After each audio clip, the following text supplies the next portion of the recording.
2021년 신축년 새해 첫 주일 예배를 드리는 모든 성도들 가정에 여호와 하나님께서 복을 주시고 항상 지켜주시기를 원합니다. 여호와 하나님께서 그 얼굴을 우리에게 비추사 은혜 베푸시기를 원하며 영광의 얼굴을 우리 모두에게로 향하여 드사 평강 주시기를 원합니다. 그리스도 예수 안에서 거룩하여지고 성도라 부르심을 받은 이 땅의 모든 교회들과 각 나라와 민족 가운데서 우리 주 예수 그리스도의 이름을 부르는 모든 이들에게 하나님 우리 아버지와 주 예수 그리스도로부터 은혜와 평강이 항상 함께 하시기를 주 예수 그리스도의 이름으로 축복합니다. 아멘. 2021년은 신축년이에요. 소띠입니다. 이 황소 걸음, 우보, 그죠? 어리석은 걸음 그런 것 같지만 이제 황소 걸음이 좀 느린 것처럼 여겨지는데, 근데 우직하고 성실하게 걷다 보면 어렵게만 느껴지고 더디게만 느껴지던 일들이 손닿을 만큼 가까이 와 있음을 실감하게 될 줄 믿습니다. 불가능하게만 여겨지던 일들이 하나님의 도우심으로 인해 가능하게 되었음을 고백하는 복되고 즐거운 날이 우리 앞에 성큼성큼 걸어오고 있음을 느끼게 될 줄 믿습니다. 하나님께는 불가능이 없죠. 하나님은 예만 되시고 아멘만 되십니다. 그 하나님을 믿는 믿음 안에서 올 한 해 우리에게 주어진 모든 일들을 황소처럼 뚜벅뚜벅 신실하고 진실하게 걸어가셔서 마침내 이루시는 복이 우리 모두에게 임하기를 예수 그리스도의 이름으로 축복합니다. 아멘. 이사야서 40장 3절에서 5절 말씀을 봉독하겠습니다. 외치는 자의 소리여 이르되 너희는 광야에서 여호와의 길을 예비하라. 사막에서 우리 하나님의 대로를 평탄하게 하라. 골짜기마다 도두어지며 산마다 언덕마다 낮아지며 고르지 아니한 곳이 평탄하게 되며 험한 곳이 평지가 될 것이요 여호와의 영광이 나타나고 모든 육체가 그것을 함께 보리라. 이는 여호와의 입이 말씀하셨느니라. 아멘. 마태복음 3장 1절에서 12절 말씀도 봉독을 하겠습니다. 그때 세례 요한이 이르러 유대의 광야에서 전파하여 말하되 회개하라 천국이 가까이 왔느니라 하였으니 그는 선지자 이사야를 통하여 말씀하신 자라. 일러스되 광야에 외치는 자의 소리가 있어 이르되 너희는 주의 길을 예비하라. 그가 오실 길을 곧게 하라 하였느니라. 이 요한은 낙타털 옷을 입고 허리에 가죽띠를 띠고 음식은 메뚜기와 석청이었더라. 이때 예루살렘과 온 유대와 요단강 사방에서 다 그에게 나와 자기들의 죄를 자복하고 요단강에서 그에게 세례를 받더니 요한이 많은 바리새인들과 사두개인들이 세례 베푸는 대로 오는 것을 보고 이르되 독사의 자식들아 누가 너희를 가르쳐 임박한 진노를 피하라더냐. 그러므로 회개에 합당한 열매를 맺고 속으로 아브라함이 우리 조상이라고 생각하지 말라. 내가 너에게 이르노니 하나님이 능히 이 돌들로도 아브라함의 자손이 되게 하시리라. 이미 도끼가 나무 뿌리에 놓였으니 좋은 열매를 맺지 아니하는 나무마다 찍혀 불에 던져지리라. 나는 너희를 회개하게 하기 위하여 물로 세를 베풀거니와 내 뒤에 오시는 이는 나보다 능력이 많으시니 나는 그의 신을 들기도 감당하지 못하겠노라. 그는 성령과 불로 너희에게 세를 베푸실 것이요 손에 길을 들고 자기의 타작마당을 정하게 하사 알곡은 모아 볶아내 드리고 쭉저기는 꺼지지 않는 불에 태우시리라. 아멘. 오늘 함께 읽은 이사야서와 마태복음에 있는 말씀은 새 길, 새로운 시대를 열라는 요청으로 시작을 하고 있음을 보게 됩니다. 이사야는 너희는 광야에서 여호와의 길을 예비하라. 사막에서 우리 하나님의 대로를 평탄하게 하라. 그렇게 외치고 있고 세례 요한은 유대 광야에서 말씀을 선포하기를 회개하라. 천국이 가까이 왔다. 이렇게 전파를 하고 있습니다. 왜 새 길과 새 시대를 열라는 요청을 이들이 하고 있을까요? 그리고 새 시대와 새 길을 여는 첫걸음을 무엇으로 시작하라고 말씀하고 있을까? 한번 생각을 해보겠습니다. 새로운 길, 새 시대를 요청하는 때는 계약이 파기되는 그런 시점이에요. 더 이상 갈 길이 없는 막다른 골목에 다다랐을 때, 하나님의 심판과 멸망이 가까이 다가왔을 때 예가 되시고 아멘이 되시는 하나님은 포기하거나 실망하지 않으시고 예언자들을 보내셔서 하나님께로 하나님의 법으로 돌아오라고 그러면 새롭고 산 길이 열리리라고 외치게 하고 계심을 이사야와 세례 요한을 통해서 우리가 보게 됩니다. 이스라엘 왕정기에 새롭게 등장하는 그룹이 있는데 예언자예요. 그런데 이들이 하나같이 선포하는 말씀이 있습니다. 그것은 어떤 신비한 계시 그런 것이 아니라 하나님과 맺은 신에선 계약법과 그 정신을 떠나서 바알의 길로 가는 것에서 회개하고 돌이켜 하나님께로 돌아오면 살 것이요. 그러나 만일 신에선 계약법과 그 정신을 따라 살지 않으면 계약한 대로 반드시 심판과 멸망이 있으리라는 말씀을 선포하고 있습니다. 그렇다면 예언자들이 제시하는 하나님께로 돌아가는 방법과 길은 무엇일까? 가장 먼저 해야 될 일은 특별히 말씀을 가르치는 자들이 해야 할 일이 있는데 신의 산 기약법과 그 정신을 올바르게 가르치는 것입니다. 두 번째로 말씀을 듣는 사람들은 그 말씀을 전하는 자들을 통해서 선포되는 말씀을 듣고 회개해야 됩니다. 그리고 그 말씀대로 사는 삶을 훈련받아야 되고 실천해 나가야 됩니다. 이것을 이제 신명기 역사가들이 이스라엘 역사를 기록한 그 도식으로 하면 배교, 징계, 회개, 구원의 도식이에요. 그 사사기처럼 정확하게 배교, 징계, 회개, 구원의 도식을 일사불란하게 하는 건 아니지만 그 기록하고 있는 말씀들을 보면 이 도식이 이제 면면이 바탕에 흐르고 있는 것을 보게 됩니다. 신명기 역사가들, 그죠? 신명기 역사가들, 신명기 예언자들은 특별히 이제 역사서라고 분류되는 여호수아서, 사사기, 사무엘기, 열왕기서를 기록을 할 때 이 배교, 징계, 회개, 구원이라는 도식을 가지고 그들의 역사를 기록을 해놨습니다. 그래서 이러한 이스라엘의 역사서를 해석을 할 때는 신명기 역사가들의 역사관을 분명하게 인식하는 바탕에서 해석을 해 나가야 돼요. 그렇지 않으면 하나님께서 예언자들을 통해 말씀하시는 의도와 목적에서 벗어나서 엉뚱한 길로 빠지게 되고 그 결과 또다시 계약 파기라는 무서운 결과를 불러들이게 되고 맙니다. 성경을 올바르게 이해하고 해석하려면 몇 가지 전제 조건이 있습니다. 첫 번째는 성경에 기록된 말씀이나 사건이 일어난 시대의 배경을 아는 것이고, 그 다음은 그것을 기록한 시대와 배경을 아는 거예요. 그러니까 사건이 일어난 그 시대와 기록한 시대가 다릅니다. 성경은 길게는 몇백 년의 시차가 있습니다. 그 사건이 일어났던 당시의 시대 상황을 알아야 되고 그것을 기록한 그 시대 상황을 알아야 됩니다. 세 번째로 이 일어난 시기와 기록된 시기가 다른데 이 많은 사건들 중에서 선택해서 기록한, 그걸 이제 편집자다 그렇게 말하는데 편집자의 의도를 파악을 해야 되고, 이러한 전제 조건을 가지고도 하나님의 말씀을 바르게 해석한다는 건 참으로 어렵습니다. 마지막으로 말씀을 전하는 자들은 하나님 앞에 나아가서 무릎을 꿇고 기도해야 합니다. 왜냐하면 성경은 하나님의 영감으로 기록된 것이기 때문에 반드시 성령님의 도우심이 필요한 일입니다. 그래서 말씀과 기도에 전무하면서 일어난 시기, 기록한 시기, 그것을 기록한 자들, 편집자들의 의도를 끊임없이 파악하고 그것을 해서 공부하고 기도해야 될 줄을 믿습니다.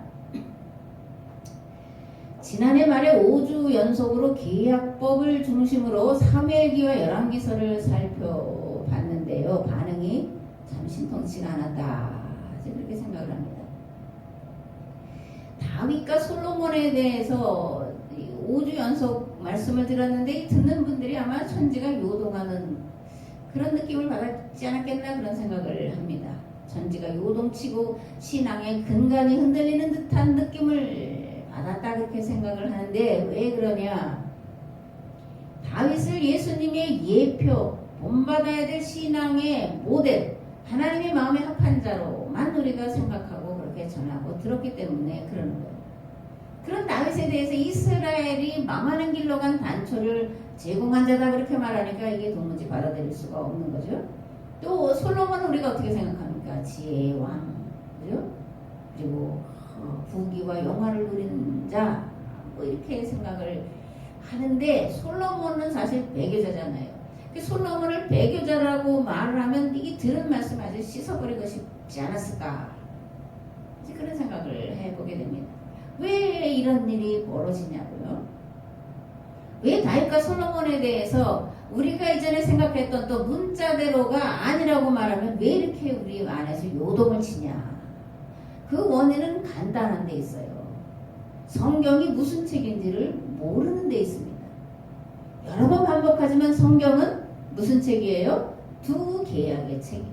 구약과 신약. 신명기 역사가들의 역사관은 이스라엘이 멸망당하고 약속의 땅을 빼앗기고 예배가 폐해지고 바벨론에서 또다시 노예 생활을 경험하는 이유가 하나님과 출애굽 백성들이 시내산에서 맺은 계약법과 그 정신을 잃어버리고 바알의 길로 갔기 때문이라고 말을 합니다.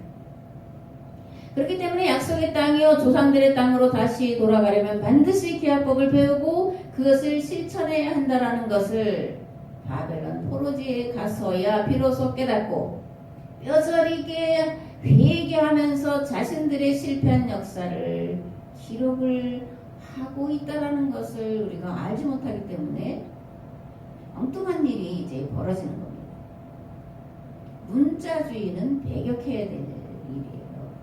그리고 이 성경을 앞에도 말했지만 성경을 해석하는 가장 기본적인 일어난 시기와 또 기록한 시기와 편집자의 의도를 제대로 파악하지 못하면 또 파악해야 된다고 하는 기본 상식조차 없으면 전혀 엉뚱한 대로 잘못된 길로 빠져드는 것을 우리가 가슴에 아주 깊이 새기고 있어야 됩니다.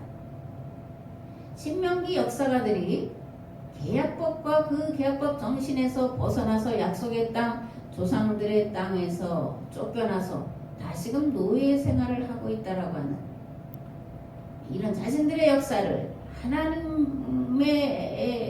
하나님과의 관계에서 특별히 계약법에서 멀어져서 실패한 역사라고 보는 그런 뿌리는 어디에 있냐면 신명기 예언자들의 뿌리인 이사야와 예레미야 그리고 왕정기의 예언자들과 포로기의 예언자들의 있음을 우리가 알 수가 있습니다. 이사야와 예레미야뿐만이 아니라 거듭 말하면 왕정기와 포로기의 예언자들은 하나같이 신명기에 뿌리를 두고 그 신명기는 계약법에 뿌리를 두고 있기 때문에 이 계약법을 가지고 무엇이 죄인지 무엇이 옳은지 그른지를 판단하는 그런 잣대로 삼은 것을 알아야 합니다. 신명기에 뿌리를 두고 있다는 것을 다른 말로 하면 예언자들이 선포한 말씀들은 신의 산 기약법을 선포하고 있다는 거예요. 새해를 시작하면서 이사야서와 마태복음을 본문으로 선택한 이유는 오늘 우리에게 예언자들이 필요하다 그런 생각을 해서 그렇습니다. 예언자들이 한 일은 하나님께로 돌이키도록끔 하나님과 맺은 계약법을 선언한 자들이에요. 만일 계약법대로 살지 않냐 하면 심판과 저주와 멸망이 있을 것이고 만일 그런데 돌이키면 하나님께서 회복시켜 주시고 구원해 주시리라고 하는 소망의 말씀을 선포하고 있기 때문에 혼란하고 어둡고 답답하고 이런 불행한 시기를 살아가는 우리들에게 다시 한번 하나님께로 돌이키도록끔 말씀을 선포하는 예언자들이 필요하다 그런 생각에서 이사야서와 마태복음에 특별히 이제 세례 요한을 들어서 말씀을 전하고 있습니다. 몇 가지 질문들을 던져보겠습니다. 예언자는 누구며 그들이 선포한 말씀은 무엇인가? 왜 예언자이며 오늘의 예언자 누구이며 누구여야 하는가? 예수님을 주와 그리스도로 믿는 나는 누구이며 무엇을 어떻게 해야 하는가? 코로나 시대의 교회와 성도가 갈 길은 어디이며 무엇을 해야 되는가? 이제 큰 것들을 묻는 것이 거대 담론이다 그렇게 말하는데 몇 가지 큰 흐름, 큰 주제를 가지고 몇 주 동안 연속해서 예언서들을 살펴보려고 합니다. 아주 오래전 일인데 이제 직장을 다닐 때에 만 5년이 되면 이제 금융연수원에 가서 연수를 받아요. 그런데 지금이 한 단계 뛰고 월급이 왕창 오르고 뭐 이런 이제 단계가 있었는데 그 서울에 있는 금융연수원에 와서 연수를 이제 받는데 거기에 보면 강당이라 그러죠. 거기에 이제 중간쯤에 큰 거울이 있고 거기에 어떤 글귀가 쓰여 있냐면 나는 누구인가 이런 글귀가 쓰여 있어요. 그러니까 오며 가면서 나는 누구인가 그 글귀를 본 기억이 나는데 이런 나는 누구인가라는 물음은 아주 원초적이고 그리고 반드시 물어야 될 그런 근본적인 물음이다 이렇게 생각을 합니다. 무엇보다 예수님을 주와 그리스도로 믿고 사는 성도는 반드시 이 물음 앞에 자신을 적나라하게 드러내야 된다 그렇게 생각을 합니다. 나를 비추는 거울인 하나님 말씀 앞에 내 본성의 악함을 전부 드러내야 돼요. 내 안에 나라고 하는 이고, 그죠? 이고가 마귀의 본성과 같다라고 하는 나라고 하는 나는 악 그 자체라는 것을 뼈저리게 경험을 해야 됩니다. 지난주에도 말씀드린 것처럼 사도 바울이 오호라 나는 공고하다 누가 이 사망의 몸에서 나를 구원해 내랴 나는 죄인 중에 계시다 라고는 처절하고 절박한 그리고 철저한 회개에 이르러야 합니다. 지혜가 무엇겠어요? 하나님과 말씀 앞에서 내가 누구인지를 아는 거예요. 악을 이기고 내 본성의 탐욕을 이기고 미움을 이기고 시기를 이기고 승리하는 원동력이 무엇이겠습니까? 하나님과 말씀 앞에서 내가 누구인지를 아는 거예요. 내가 악이고 도무지 용서받을 수 없는 죄인이라는 것을 알 때에 교만할 수가 없고 나를 드러내려고 하지 않고 다른 사람을 결코 판단하거나 정죄하지 않게 되기 때문에 그렇습니다.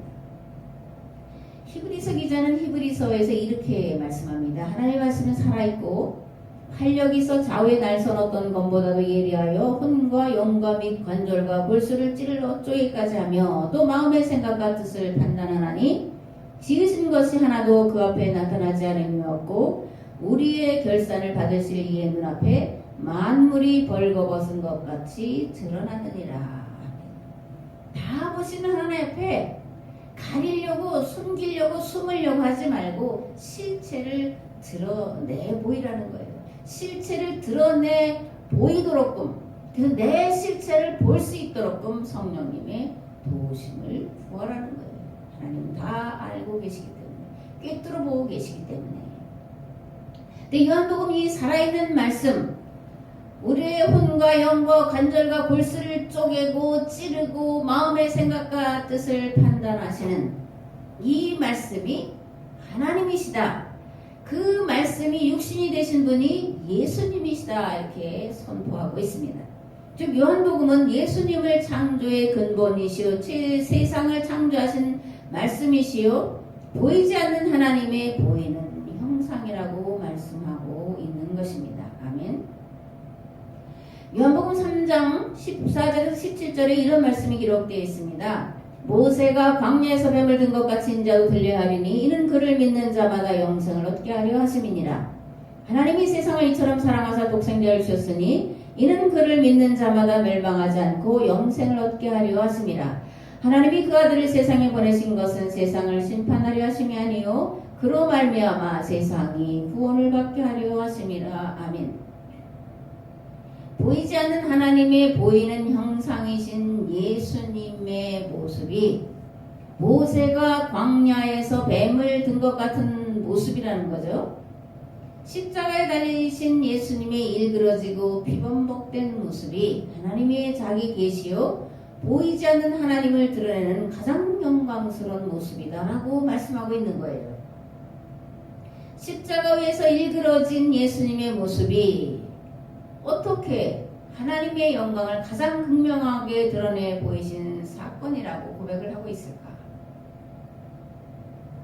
이건 앞에서 말씀드린 것처럼 십자가에서 보이신 예수님의 모습을 통해 나라고 하는 나의 본성의 악함을 비로소 똑바로 깨달아 알 수 있는 유일한 길이 예수님의 십자가의 모습이기 때문에 그렇습니다.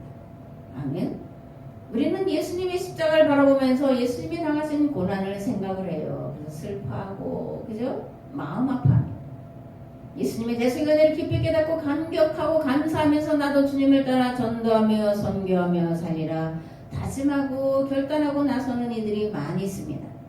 그러나 오늘 저는 여러분들에게 예수님의 대속의 은혜와 값없이 거저주시는 구원의 은혜에 감격하고 감사하는 데서 한 걸음, 항소처럼 한 걸음 더 나아가시라고 말씀을 드립니다.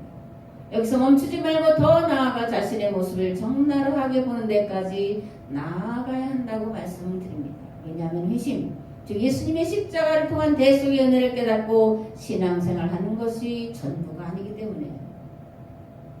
회심의 은혜에 취해서 여기가 좋사오니 하고 머물면 진정으로 나라고 하는 나를 볼 수 없고 세상을 바라보시는 하나님의 안타까운 마음과 세상이 새 기약 공동체인 교회를 통해 구원에 이르기를 원하시는 하나님의 마음을 진정으로 깨달아 알 수 없기 때문에 그렇습니다. 나 구원받았네 우리 구원받았네로 멈추는 것이 아니라 만물이 온 세상이 구원받도록 하나님의 말씀으로 통치되는 하나님의 나라를 이루도록 우리가 애쓰고 나아가야 되는 존재이기 때문에 그렇습니다. 아멘.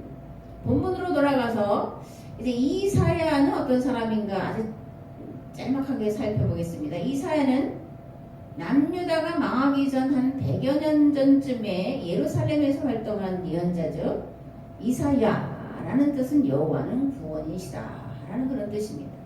이사야는 아모스의 아들로 유다 출신이고 예루살렘 사람이고 활동 시기는 우시야 왕이 죽던 해인 BC 745년에 말씀을 선포하기 시작해서 약 50년 동안 예언자로서의 사명을 감당한 자인 것을 볼 수가 있습니다.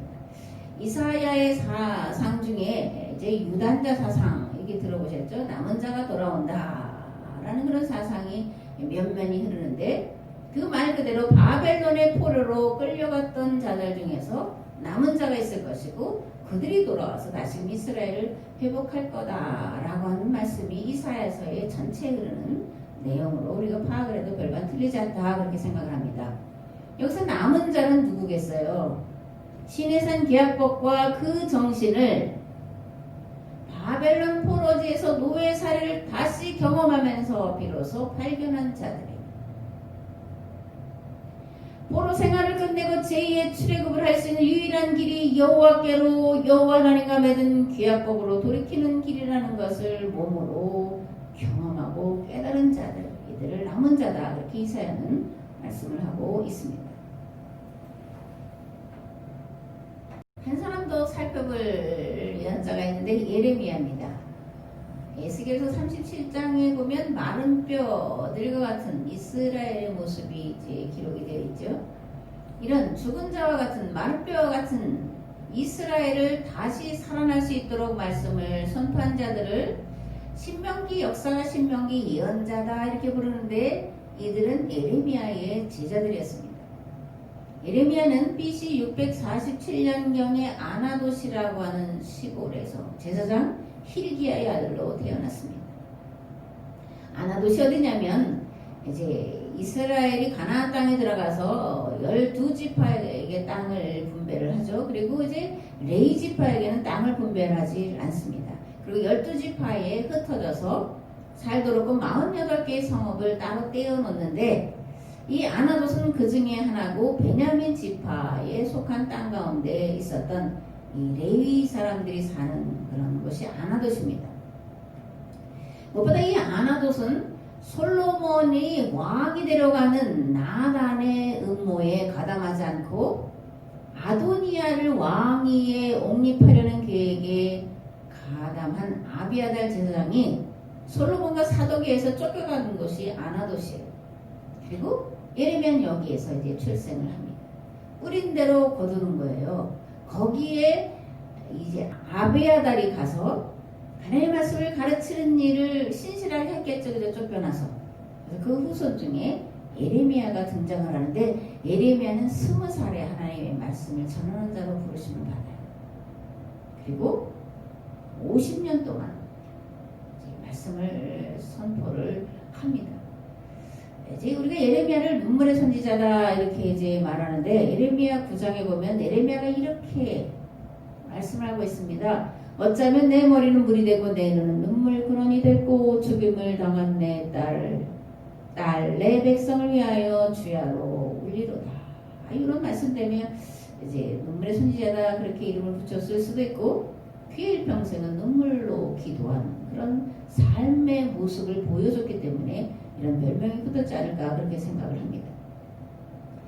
예레미야는 바벨론의 통치를 받아들이라 이렇게 호소한 자예요. 그러니까 이스라엘의 민족주의자들은 예레미야를 죽일 놈 이렇게 말하는 거죠. 그리고 애굽 편에 든 사람들은 이제 애굽으로 가려고 그러고 바벨론에 저항하려고 하고 하는 그런 상황 속에서 예레미야는 하나님의 말씀을 따라서 바벨론의 통치를 받아들여라. 그러면 너희들이 편안하게 살 거다. 그랬는데 이제 받아들이지 않게 되죠. 그래서 이제 바벨론에 망하고 포로로 끌려갑니다. 그럴지라도 예레미야는 바벨론 포로 70년이 되면 반드시 약속의 땅으로 돌아오게 하실 거다. 그러니까 거기 집 짓고 그 나라의 안녕을 구하고 평안을 구해라. 자식을 낳고 번성해라. 이렇게 이제 말씀을 써서 보내요. 그러니까 특별히 이제 아나도 사람들이 예레미야를 미워하고 그리고 이제 바벨론에 망한 다음에 조금을 그래도 바벨론 사람들이 남겨놨는데 이들이 예레미야를 억지로 애굽으로 데리고 가서 거기서 이제 예레미야는 죽음을 맞이합니다. 예레미야는 애굽으로 가지 말라고 선포한 자예요. 바벨론에 항복하라고 한 자인데 자신은 애굽으로 갔어요. 거기서 죽었어요. 어떻게 보면 하나님의 말씀을 선포해놓고 스스로가 어긴 것처럼 보이지만 그러나 예레미야는 끝까지 자기 백성들과 함께 그 고통과 고난을 감당하고 있음을 보게 됩니다. 그러니까 참 예언자의, 참 목자의, 참 목사, 참 설교자의 모습을 예레미야에서 이제 찾아볼 수가 있고 이런 예레미야의 제자들이 이후에 바벨론으로 가서 예레미야가 선포한 말씀과 신명기를 가지고 다시 고향 땅으로 돌아올 수 있다. 70년이 되면 하나님께서 우리를 회복시켜 주신다고 했다. 그러므로 여호와께로 돌아가자. 이렇게 눈물로 호소하고 그 호소를 들으신 하나님이 고레스라고 하는 사람을 세우셔서 그들을 약속의 땅으로 다시 한번 하나님의 말씀과 기약법을 지킬 수 있는 기회를 주셨다는 것을 우리가 이제 바벨론 포로기라고 하는 그런 이스라엘 역사 가운데서 찾아볼 수가 있습니다. 새 시대를 여는 자가 누구냐? 성경은 그들을 누구라고 부르냐? 예언자라고 부른다라는 거예요. 예언자는 새 길을 여는 자예요. 새 시대를 여는 자입니다. 예언자들은 무엇으로 새 길과 새 시대를 열까? 하나님의 말씀이죠. 그죠?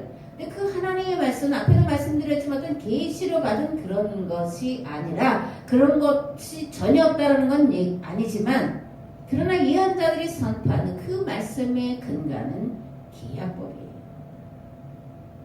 계약법 정신 그것을 예언자들은 선포하고 그것대로 살라고 징계와 그리고 심판과 그리고 멸망을 선언하고 있는 자들이고 멸망으로 끝나는 것이 아니라 하나님께로 돌아오면 살 수 있다고 하는 희망을 선포하고 있는 것을 보게 됩니다. 그러니까 예언자들의 특징은 심판과 회개와 멸망을 선포하지만 반드시 뒤에는 뭐를 선포해요? 희망을, 회복을 선포하고 있는 것이 예언자들의 그 말씀을 선포하는 핵심인 것을 볼 수가 있습니다. 예언자들은 때로 이스라엘 백성들을 하나님의 엄중한 말씀으로 꾸짖고 책망합니다. 그러나 때때로 이스라엘 백성들을 향해 하나님의 말씀으로 돌아오라고 눈물로 호소하고 달래고 권고합니다. 그러나 끝끝내 돌이키지 않으면 심판과 멸망을 선포하죠. 그러나 심판과 멸망으로 끝나지 않습니다. 반드시 새로운 회복의 길과 살 길을 선포하고 있습니다. 그러므로 이 21세기 2020년에 이러한 예언자들이 우리에게 있어야 될 줄을 믿습니다. 우리는 이러한 예언자를 보내주세요 기도해야 될 줄 믿습니다. 아멘. 이사야가 외치는 말씀이 무엇입니까? 광야에서 여호와의 길을 예비하라. 사막에서 우리 하나님의 대로를 평탄하게 하라는 거예요. 무엇으로 여호와의 길을 예비하고 또 무엇으로 하나님의 대로를 평탄하게 하라는 것일까? 또 왜 하나님의 대로를 평탄하게 하라는 것일까? 모든 사람들을 하나님 앞에서 자유케 하고 평등케 하고 모두가 골고루 배부른 삶을 살도록 하라는 말씀이 온전하게 선포되고 있지 못하기 때문에, 그것이 삶에서 실현되지 못하고 있기 때문에, 불평등이 만연하기 때문에, 부자유가 만연하기 때문에, 빈익빈 부익부의 그 격차가 너무나 심하기 때문에 이렇게 말씀을 하고 있는 거예요. 평탄해야 될 길이 골짜기가 생기고 울퉁불퉁하게 되었기 때문에 그렇습니다. 그러므로 제사장들은 계약 공동체 이스라엘이 시내산 계약법으로 돌이키도록 가르치고 가르친 말씀대로 살아가도록 준비시키고 훈련시켜야 한다는 것입니다. 그렇게 되면 골짜기마다 도두어지고 산과 언덕이 낮아져서 평탄하게 되고 험한 것이 평지가 될 것이고 여호와의 영광이 나타나고 모든 육체가 자유와 평화와 평등을 누리게 되리라, 이렇게 선포하고 있는 것입니다. 아멘. 세례 요한은 이사야서에 기록된 말씀을 성취하기 위해 예수님 앞서 보내심을 받은 자죠. 그는 유대 광야에서 회개하라, 천국이 가까이 왔다, 이렇게 선포를 했는데 무엇을 회개하라는 거냐?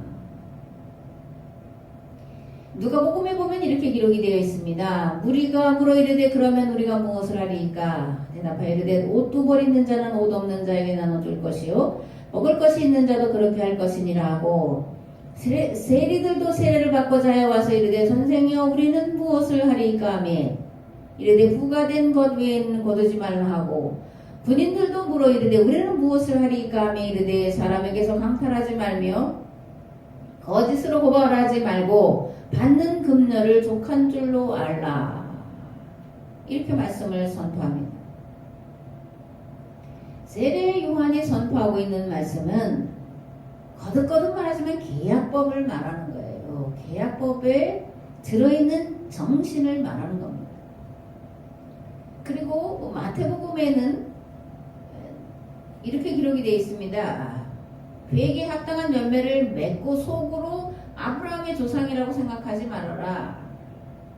회개에 합당한 열매를 맺고 있지 않으면서, 다시 말하면 시내산 계약법과 그 정신대로 살지 않으면서 단지 아브라함이 우리의 조상이니까 우리는 구원받았다고 생각하지 말아라. 도끼가 어떻게 됐다고요? 이미 나무 뿌리에 놓여있다.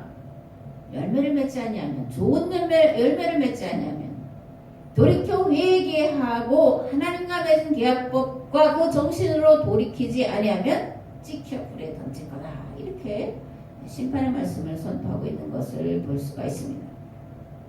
그러니까 선민의식이 잘못됐다라는 것과 입으로만, 그리고 유대교 율법 조항을 지키는 것으로 자기들을 의인이다, 구원받았다, 혈통으로 아브라함의 후손이니까 우리는 택한 백성이다, 이렇게 생각하는 것에 대해서 아주 철퇴를 내는 거죠.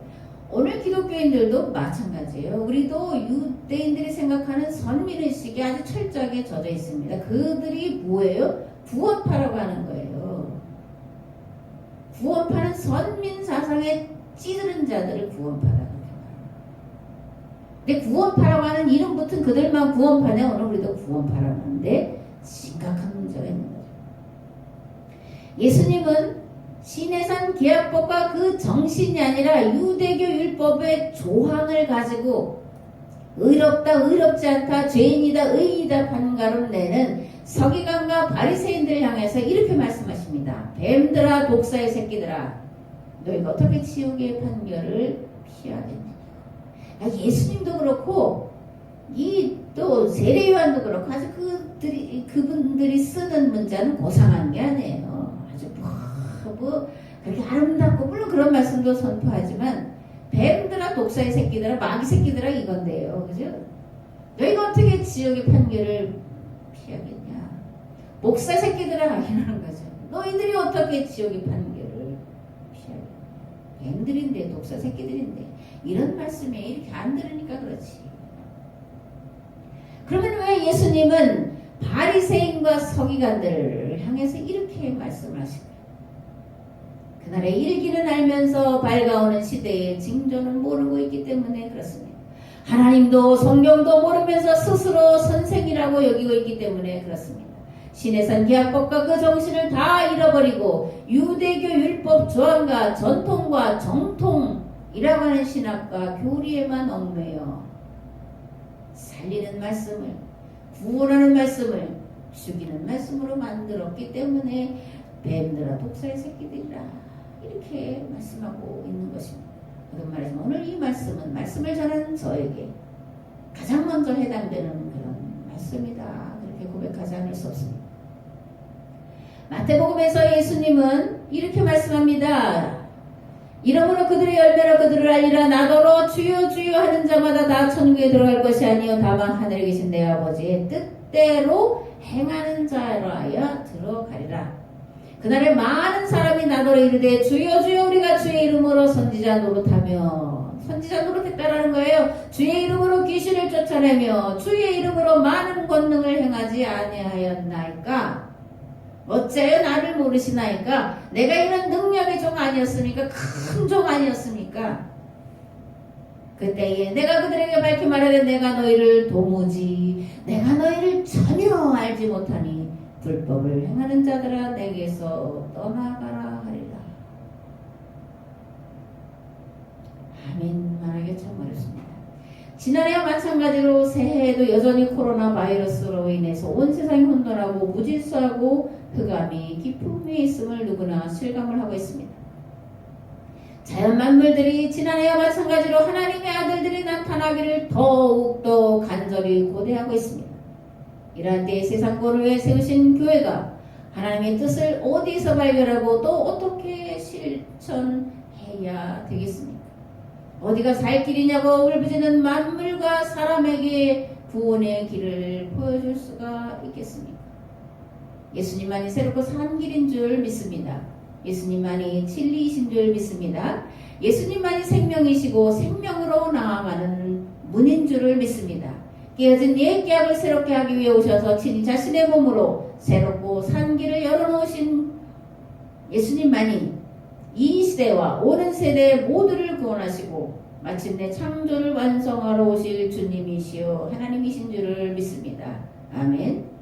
찬송가 272장의 가사는 이렇습니다. 인류는 하나 되게 지음받은 한 가족, 우리는 그 속에서 협조하며 일하는 형제와 자매다.